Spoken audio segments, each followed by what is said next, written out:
全球心理健康状况都在大幅下降，所以我们如此努力创造出比以往更多的内容。谢谢大家加入我们的旅程。嘿，我的小伙伴，心理健康越快乐，用1个月的时间来做传播是很重要的。要知道，心理健康状况是不可见的。想到抑郁症时，会想到什么？和死亡相关的、悲伤的想法、未回复的电话或短信，这些都是非常常见且明显的抑郁症迹象。但是，知道吗？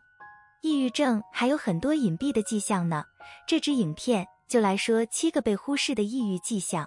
1、基于所处的环境处理各种情绪。想到抑郁，通常会想到一直都很悲伤，但知道吗？事实并非总是如此。抑郁有个微妙迹象，就是患者可能基于场景和环境设定，在悲伤和快乐之间切换。比如，在一个人的时候可能悲伤，但和朋友出去时真的高兴，有旁人在身边，或者有事可做，会让患者的注意力从抑郁情绪上转移，让患者得到一些缓解。这也可以被称为强迫的快乐，感觉有了对别人微笑的倾向。研究人员发现，推特上的潜在抑郁症患者改变了他们使用语言和在社交媒体上互动的方式，他们可能会被注意到在社交媒体上给别人发了更多负面的私信，或者发了一些黑暗面的帖子，但当有人和他们面对面在一起时，他们就完全开心了。这种在线角色允许他们成为他们希望的人，并说出他们想要说出的。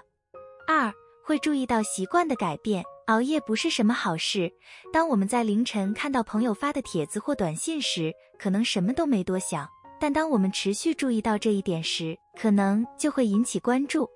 其他被打破的习惯还包括吃饭、洗澡、穿衣、上班、上学或其他约会。忽视这些基本的人类需求就是不关心自己。这可能暗示出，除了疲倦和感觉懒惰之外，还有更多的因素在起作用。3、开始为一些事情责怪自己，即使这不是自己的错。做了一件事，重要的是要为这件事负责，并对自己负责。但是，有没有注意到，有人会为每件事道歉，即使是他们没做过的事。有人说，我把果汁洒在衬衫上了，他们会说抱歉。有人说，下雨了，我想去跑步，他们会说对不起。他们没让人把果汁洒在衬衫上，也不是他们故意让天下雨，毁了天气，但他们觉得这甚至可以表现为回忆，或重新生活在尴尬的记忆中，而无法摆脱。即使有罪恶感，也会让人感到沮丧。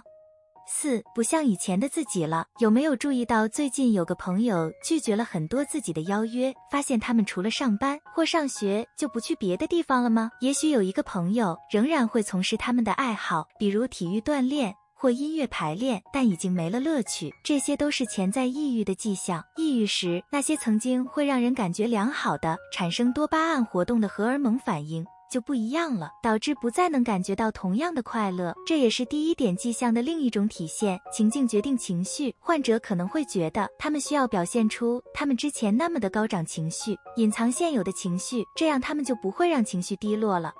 5、很难做决定。邀请恋人一起出去玩的时候，得到一些他们想做什么的意见是很好的，甚至让他们决定。而可能患上抑郁症的人，可能对任何事都没意见，哪怕是晚餐吃什么这样的小事，但也可以是更困难的事，比如学什么专业或决定预算。这可能意味着患者觉得自己不够好或不够聪明，无法做出正确的决定。逃避做决定可能是抑郁症的一个很明显的迹象。6、总在情绪爆发的边缘。易怒是心理健康状况的一种常见症状，但该如何区分呢？假设你对一个人有好感，你的朋友知道这一点，如果你的朋友开始在你面前和你喜欢的人调情，这种情况下，烦躁是一种有效而合理的反应。但如果你有一个室友，共用一台电视，下班后你想看电影，但当你回到家时，室友已经在看电视了，这就会让你对室友发火了。这种反应就和情况不怎么搭了。当然，有人看电视很烦人，但这是一个简单的对话可以解决的问题。可以问室友，他们看完后是否介意你看一场电影。生气时的下意识反应可能是其他心理健康问题的征兆，比如抑郁症。最后一点，7、身体上会感到疼痛。有没有曾感到肌肉疼痛或头痛之类的疼痛，而自己却不知道疼痛从何而来？经常感到身体疼痛时，最好咨询医学专业人士，以确定是否有任何潜在的原因。如果没有查到病因，那么联系值得信赖的心理健康专家，可能是个很好的下一步。